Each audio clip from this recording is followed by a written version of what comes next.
Contraloría revela presuntas irregularidades en obras del Ministerio de Comunicación por 6.900 millones de quetzales. Incluye el famoso puente Belice II y pasos a desnivel. Investigación despierta debate sobre ley de asignaciones millonarias para infraestructura. Exautoridades bajo la lupa. Congreso avanza en reformas para ley de competencia, propuestas críticas en debate, Comisión de Economía recibe enmiendas, nuevas multas proporcionales, castigos por denuncias falsas, decisiones próximas podrían remodelar el mercado. Escándalo en construcción de escuelas Bicentenario. Millonaria denuncia de la Contraloría por supuestas irregularidades. ¿Dónde están los fondos destinados a la educación? Investigación revela contratos inflados, ubicaciones remotas y materiales de baja calidad. Escalada de tensión en Baja Verapaz. Sindicato de Salud bloquea destitución del director del área, reteniendo a comisión del ministerio y desatando protestas. Ministerio de Salud evalúa respuesta legal ante la crisis. Escándalo en Nebasquiché. Alcalde y consejo son acusados de cobrar exorbitantes dietas en solo 15 días.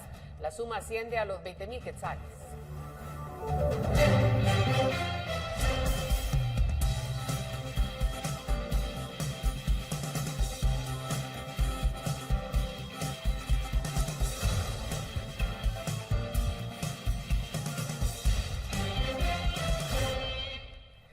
Buenas noches, gracias por estar con nosotros. Estamos terminando la semana, pero estamos comenzando las noticias en la emisión estelar. Alberto, buenas noches. Buenas noches para ti, María Luisa, y para todos en casa. Gracias por su fiel sintonía. Vamos a arrancar de inmediato porque hay mucha información. Comenzamos. La Contraloría General de Cuentas ha denunciado presuntas irregularidades en la ejecución de más de 6.900 millones de quetzales en obras del Ministerio de Comunicaciones. Este es el monto más alto que se está investigando en dicha cartera hasta el momento. Hace 2 años el Congreso aprobó la ley para fortalecer el mantenimiento y construcción de infraestructura estratégica. La normativa otorgaba al Ministerio de Comunicaciones una ampliación presupuestaria por más de 3.000 millones de quetzales. Sin embargo, posteriormente tuvo algunos incrementos, lo cual aumentó la cifra. La ley establecía hacia dónde debían dirigirse los recursos y el costo de las obras, como el puente Belice II. Hoy, 2 años después, la asignación millonaria de esta ley representa el mayor monto que la Contraloría General de Cuentas ha denunciado ante el Ministerio Público. Esto incluyendo a exautoridades del Ministerio de Comunicaciones. La cifra supera los 6.900 millones de quetzales, derivado de hallazgos detectados durante una auditoría a más de 118 tramos carreteros contemplados en esta ley. Bueno, es una denuncia del decreto 21-2022. Escucharon ustedes el monto, es de más de 6.900 millones, lo que se está denunciando en más de 118 tramos. Y sus supervisiones. Estamos hablando de más del 60% de la red vial del país. Generalidades. Entre las obras denunciadas está el puente Belice II, así como varios pasos a desnivel, entre ellos los de Misco y San Miguel Petapa. En esta normativa también se incluyó la asignación para 4 escuelas Bicentenario. Según las autoridades, después de la auditoría se detectaron diversos hallazgos, aunque evitan precisar o entrar en detalles, ya que el expediente se encuentra bajo reserva. Bueno, es una denuncia del decreto 21-2022.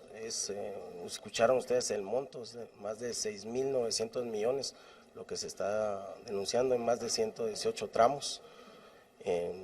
Y sus supervisiones. Estamos hablando de más del 60% de la red vial del país.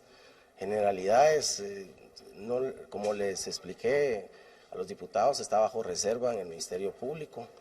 Hay de todo, hay diferencias entre lo ejecutado, lo pagado, el avance físico de cada obra, documentación de respaldo. Hay bastantes deficiencias y anomalías detectadas. En su momento la ley fue cuestionada debido a que muchos de los tramos incluidos no presentaban daños y también porque, según reconocieron las exautoridades de ese momento, algunos diputados fueron quienes propusieron qué proyectos incluirían.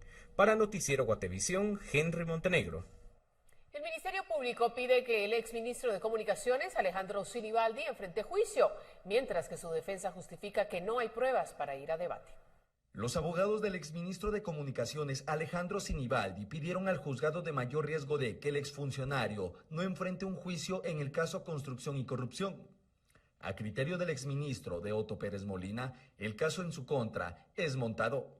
Mire, esta acusación es una farsa, es un montaje de Juan Francisco Sandoval, de Iván Velázquez, y quedará demostrado al final de la audiencia de que prácticamente no hay elementos de prueba, de que se hizo de mala fe, y que lo que buscaban en todo momento era darme una muerte civil y una muerte política. Toda la motivación que tenía Iván Velázquez, Telma Aldana, era política. Los beneficiados políticamente de sacarme a mí de la política y a todos los que tenían posibilidades de participar electoralmente, así como a todos los líderes del interior del país, que en ese momento eran llamados caciques, tenían el objetivo de llevar a Telma Aldana a la presidencia. Los abogados de Sinibaldi dijeron que hubo anomalías en la investigación por parte de la extinta Comisión contra la Impunidad en Guatemala y el Ministerio Público. Es que la única forma en la que la CICIG podía participar en un proceso penal como sujeto era en calidad de querellante adhesivo, pero no un querellante adhesivo con poderes omnímodos, sino claramente lo dice su acuerdo de creación, querellante adhesivo de conformidad con el presente acuerdo y con el Código Procesal Penal en cuanto a sus facultades procesales. Es decir, las facultades procesales que tenía la CICIG como querellante adhesivo eran los mismos que tiene cualquier querellante adhesivo. Entonces, El MP acusa a Sinibaldi de los delitos de asociación ilícita, cohecho pasivo en forma continuada, financiamiento electoral no registrado en forma continuada y lavado de dinero u otros activos en forma continuada. Durante la acusación del MP se detalló que Sinibaldi se había beneficiado de su cargo para exigir dádivas a contratistas que ya estaban registradas en el Ministerio de Comunicaciones como empresas de cartón. Agregó que estas compañías emitieron facturas millonarias, pero sin realizar el trabajo acordado. Con imágenes de Byron Baiza, para Noticiero Guatevisión, Rubén Lacán. Y miren, hace algunas semanas en esta emisión estelar le presentábamos un reporte especial sobre las condiciones bajo las cuales se están construyendo las llamadas escuelas bicentenario. Bueno, hoy la Contraloría General de Cuentas confirmó que denunció supuestas irregularidades encontradas en la construcción de estos centros educativos. En el 2021, por los 200 años de independencia, el expresidente Alejandro Yamatei prometió la construcción de 14 escuelas bicentenario. Actualmente solo una de estas escuelas ha sido terminada, sin embargo, una serie de inconsistencias en el proceso de construcción generó que la Contraloría General de Cuentas presentara una denuncia por 258 millones de quetzales. Hace semanas Noticiero Guatevisión pudo constatar cómo los contratos de las escuelas tuvieron un incremento comparado con el precio original. Además, algunas de estas escuelas están siendo construidas en medio de la nada o en sitios de difícil acceso. A esto se suma el deterioro del PVC utilizado para la edificación de las escuelas. Hoy la Contraloría comparte algunos de estos criterios. Los que escucharon ustedes, que ya habían hablado los diputados, de proveedores, del lugar geográfico donde fueron construidas, el precio, también la dirección a un proveedor, todo lo que ustedes escucharon en la reunión. En la denuncia figuran las exautoridades del Ministerio de Comunicaciones. En su momento, estas han justificado que la competencia de la cartera solo era construir, pero que los aspectos de uso correspondían a las autoridades del Ministerio de Educación. Sin embargo, no todo queda en las escuelas, ya que hay otro programa bajo auditoría. Se trata de las cocinas dignas, que podrían representar una denuncia más. Esto por unos 55 millones de quetzales que se destinaron para este proyecto, ya que se han identificado que comparten proveedor de material con las escuelas Bicentenario. En el caso de cocinas dignas sí se está terminando un trabajo, posiblemente en unos 8 días se terminan las 754 cocinas dignas, que hacen 55 millones más o menos. ¿Las auditorías o la auditoría? La auditoría. Con imágenes de Erika Vila para Noticiero Guatevisión, Henry Montenegro. Bueno, vamos al tema de justicia. Un exfiscal declara ante un tribunal de sentencia por estar acusado de presuntamente haber alterado un expediente para beneficiar a un exfuncionario involucrado en un caso de corrupción. Eduardo Pantaleón negó las acusaciones. El exfiscal del Ministerio Público, Eduardo Pantaleón, señalado en anomalías en la investigación del caso Libramiento de Chimaltenango, en juicio, declaró ante el Tribunal 10º de Sentencia Penal que no ha cometido ningún delito. Pantaleón es acusado por los delitos de incumplimiento de deberes y obstaculización a la acción penal por supuestas alteraciones al expediente en el que se investiga al exministro de Comunicaciones, José Luis Benito. ¿En qué momento se perjudicó la investigación por no haber incorporado los teléfonos celulares o los informes de crack? ¿En qué? Pantaleón dijo que no se perjudicó la investigación.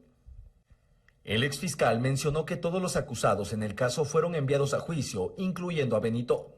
El señor José Luis Benito Ruiz, pese a la deplorable participación de las fiscales el 28 de enero, está con auto de procesamiento y está con auto de apertura a juicio también y está privado de libertad guardando prisión preventiva. Dígame usted, señor juez, ¿en qué se perjudicó la investigación? Como repito, que no se hayan incorporado no es responsabilidad mía, es responsabilidad del agente fiscal. La ley es... El MP acusa a Pantaleón de supuestamente haber alterado el expediente y beneficiar al exministro de Comunicaciones, José Luis Benito, hechos que niega el acusado. Con imágenes de Byron Baiza, para Noticiero Guatevisión, Rubén Lacán. El Congreso de la República continúa con el análisis de las enmiendas a la ley de competencia que se pretende aprobar. Este viernes, la Comisión de Economía cerró el plazo para recibir propuestas. La próxima semana se reunirán para analizar los planteamientos y comenzar con el cabildeo para buscar aprobar la ley. ¿Qué proponen los diputados? Bueno, Henry Montenegro lo explica. Después de semanas de batallas legales por la comisión presidencial encargada del análisis de una ley de competencia, la propuesta se encuentra en receso ya que la Comisión de Economía cerró este viernes con el plazo para recibir propuestas de enmiendas. Recibió alrededor de 10 planteamientos de modificaciones que deben ser analizadas internamente en la sala legislativa antes del dictamen de la iniciativa. Según quienes la impulsan a aprobar, una normativa de este tipo generaría una competencia limpia en el mercado. Sin embargo, en el Congreso las propuestas de enmiendas abordan los siguientes aspectos. Primero, regular el tema de las sanciones económicas a quienes incurran en alguna práctica castigada por la ley, ya que algunos diputados aseguran que las multas deben ser proporcionales al tamaño de la empresa, ya que de lo contrario podrían ser consideradas como sanciones expropiatorias. Otro aspecto que se busca normar es castigar a quien incurra en denuncia falsa contra un competidor para evitar revanchismos comerciales. Además, los diputados proponen que la carga de la prueba la tengan las autoridades para que prevalezca la presunción de inocencia. Las propuestas serán discutidas la próxima semana en la Comisión de Economía. Por el momento, digamos, estamos trabajando en esas que hemos recibido. Vamos a hacer un proceso de consolidación de todas las iniciativas, de todas las propuestas de enmiendas a la iniciativa y esperamos para el día miércoles hacer una presentación en la comisión de cuáles de ellas son las que hayan coincidencias y entraremos en la búsqueda de los consensos para seguir avanzando en el proceso de aprobación de la iniciativa. La iniciativa de ley ya fue tramitada en su segundo debate y solo falta una tercera lectura para que entre en la recta final de aprobación, lo cual de alcanzar los consensos podría ocurrir en las siguientes semanas. Para Noticiero Guatevisión, Henry Montenegro. Tenemos más información. El presidente Bernardo Arévalo inauguró este viernes la primera Escuela de Derechos Humanos del Ejército, la cual permitirá el cumplimiento de las sentencias emitidas por la Corte Interamericana de Derechos Humanos contra el Estado de Guatemala, en las que el Ministerio de la Defensa tiene responsabilidad. Con la nueva escuela se brindará entrenamiento, capacitaciones y profesionalización en derechos humanos a los miembros del Ejército. El ministro de la Defensa, Henry Sáenz, dijo que la escuela también estará abierta a otras instituciones del Estado, organismos internacionales y a la sociedad en general. Los procesos educativos estarán fundamentados en el contexto de los derechos humanos establecidos en la Constitución y los tratados internacionales de la ONU y de la OEA. Esta contribución potenciará el conocimiento de la sociedad en esta materia y permitirá establecer enlaces de cooperación y apoyo interinstitucional. Este es un ejército que se abre a la sociedad. Nuevamente, mis felicitaciones al ministro de la Defensa, general Henry David Sáenz Ramos, al jefe del Estado Mayor de la Defensa Nacional, a todo el personal militar que ha hecho posible la construcción de esta escuela, Confrontación en Baja Verapaz. El sindicato se revela, retiene a comisión del Ministerio de Salud tras remoción del director de esa área. Ya regresamos.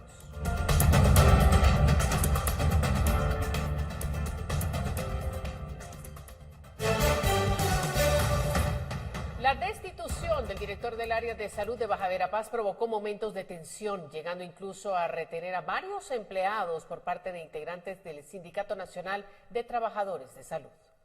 La pregunta de ustedes, no dice, ellos son los culpables de qué.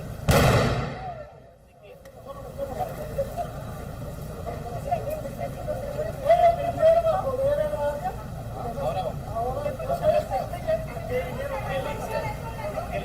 Con la quema de bombas, cuetillos y la retención de una comisión enviada por el Ministerio de Salud, encabezada por el director de Recursos Humanos de la cartera, integrantes del Sindicato Nacional de Trabajadores de Salud de Guatemala se opusieron a la destitución del director del área de salud de Baja Verapaz. La medida comenzó el jueves 18 de abril por la tarde, cuando la comisión visitó la sede departamental para notificar el relevo del director. El nuevo director es Jesús Fernando Matías González, quien reemplaza a Neri Ronaldo Cabrera García, destituido por presuntos actos de corrupción, aunque el ministerio no proporcionó detalles específicos sobre el caso. Sin embargo, esto generó la molestia del grupo de sindicalistas, quienes retuvieron tanto a la comisión como al nuevo director, exigiendo se restituyera al anterior. La alerta llegó a las autoridades y solicitaron una intervención por parte de agentes de la Policía Nacional Civil, quienes se presentaron y actuaron como mediadores entre los empleados y sindicalistas. También se solicitó a un juez para realizar una exhibición personal. Finalmente, el personal fue liberado. Hasta este jueves 19 a las 14 horas, las instalaciones aún estaban tomadas por integrantes del sindicato, quienes se mantienen agrupados e incluso han formado una hilera en los alrededores para evitar que cualquiera pueda ingresar. Comunicación Social del Ministerio informó que se espera que un equipo legal presente una debida ejecución de amparo que ordene al sindicato abstenerse de tomar medidas de hecho a favor del ministerio dictada desde 2017. Además,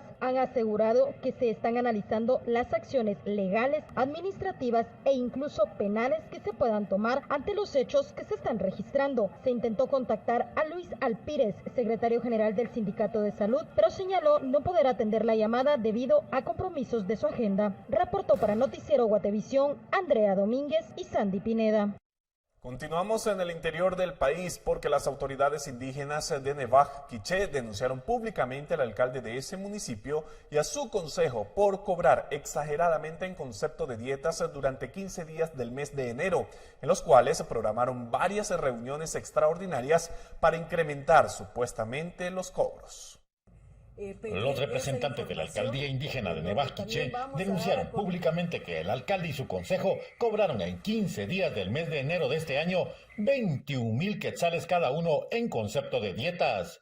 Según las autoridades indígenas, se programaron varias reuniones extraordinarias para que los cobros fueran mayores, contrastando con los discursos de la campaña política de austeridad en la comuna. 15 días se cobró eso prácticamente dividido en las sesiones que realizaron. Como decía también acá el alcalde, vamos a pedir esa información, en donde también vamos a dar a conocer a la población de Nevaj, que sabemos de que hay muchas necesidades. Por eso yo creo que si salimos en un periodo de 30 años dirigido por dos caudillos, como hemos dicho, no es posible de que otra vez volvamos a lo mismo. Ramón Raimundo, alcalde de Nevaj, visiblemente molesto, confirmó los cobros de él y su consejo. Aseguró que todos trabajaron mucho y tenían derecho a cobrar sus dietas. Estoy cometiendo una injusticia.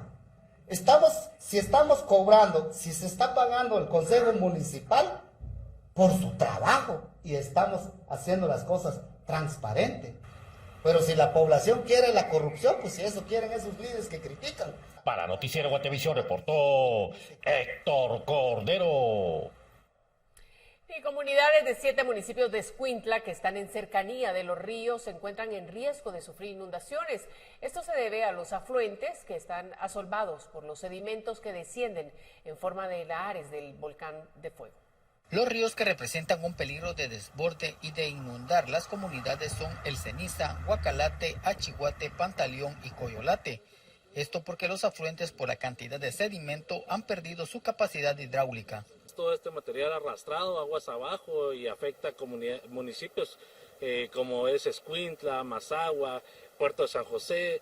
Del otro lado con el río Coyolate también se tiene el mismo problema, ¿verdad? Porque baja todo este material por el río Pantaleón, luego afecta comunidades allá en Santa Lucía, Cochumalguapa, la Nueva Concepción. Hace un par de años tuvimos el problema que con toda esa cantidad de material que se ha acumulado, el río Pantaleón, por ejemplo, se desvió de su cauce natural y comenzó a afectar otros municipios como es la Democracia, La Gomera y Zipacate, ¿verdad? Lo alarmante es que cada invierno las toneladas de material que están depositadas en las barrancas del volcán de Fuego bajan y siguen afectando los afluentes.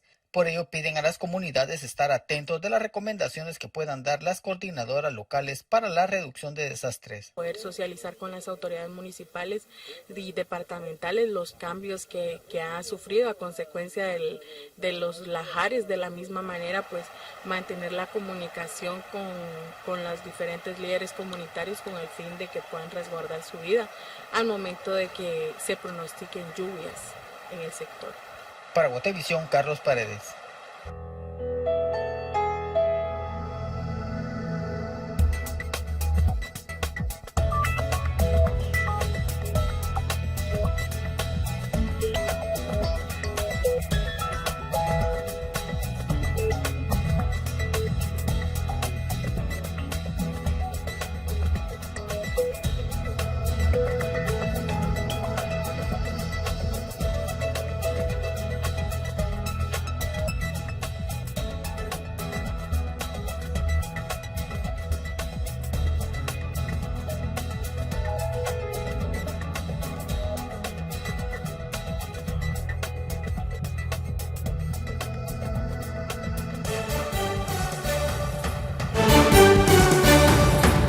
Tenemos más información. Decenas de migrantes extranjeros día con día viven en situación de calle dentro del territorio nacional. Esto porque Guatemala es un corredor de paso hacia Estados Unidos. Sin embargo, nuestro país representa un reto para quienes buscan el sueño americano.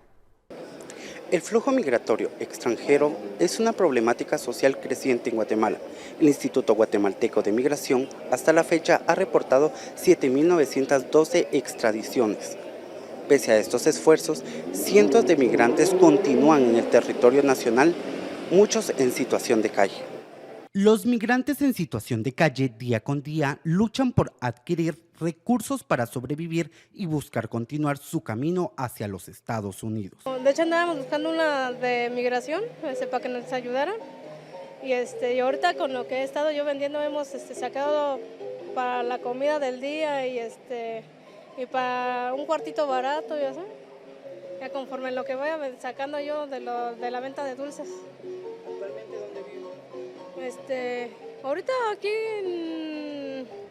ahorita sí, estos 2 días me he estado quedando aquí en aquí adelantito en el Parque Central. Decenas de migrantes extranjeros en Guatemala viven en plazas y calles de la Zona 1.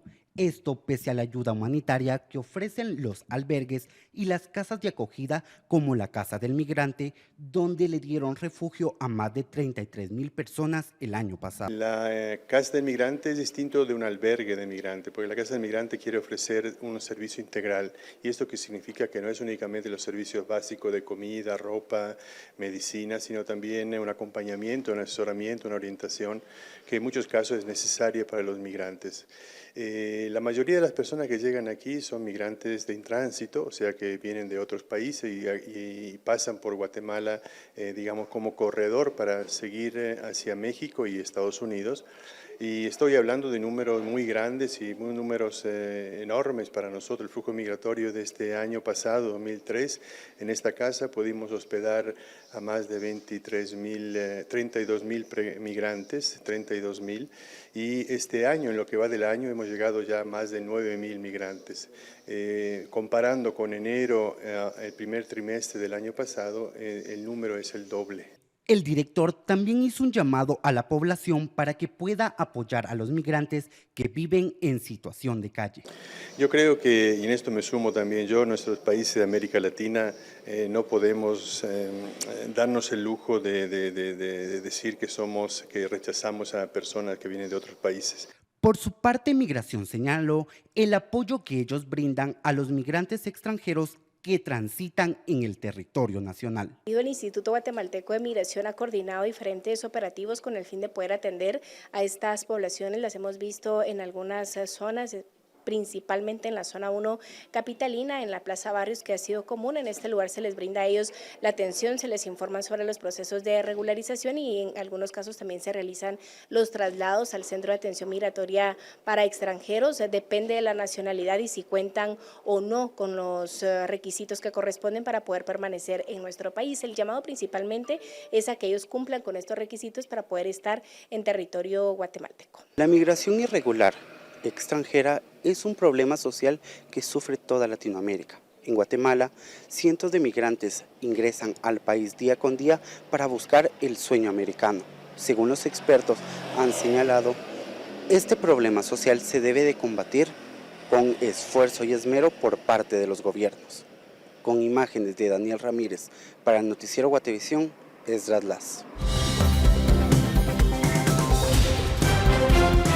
4003-3859, el número del servicio de Guate Reporta. Vamos inmediatamente a conocer la información que recibimos este día. Iniciamos con el video que fue grabado a eso de las 2 de la tarde del pasado 7 de abril, el cual muestra el incendio declarado en el basurero de AMSA. Las imágenes muestran las llamas que al mismo tiempo se propagan en el vertedero.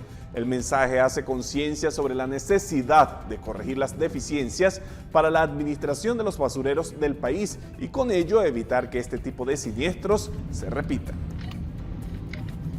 Ahora vamos con el video que nos enviaron desde la ciudad capital. Se trata de imágenes que muestran el río que pasa en la zona 5 cerca de la calzada La Paz. El mensaje destaca la contaminación que se evidencia en el afluente y que supuestamente es causada por el desfogue de aguas servidas y drenajes que a diario contaminan el río. Así fue el reporte que recibimos. Recuerden el número 4003-38.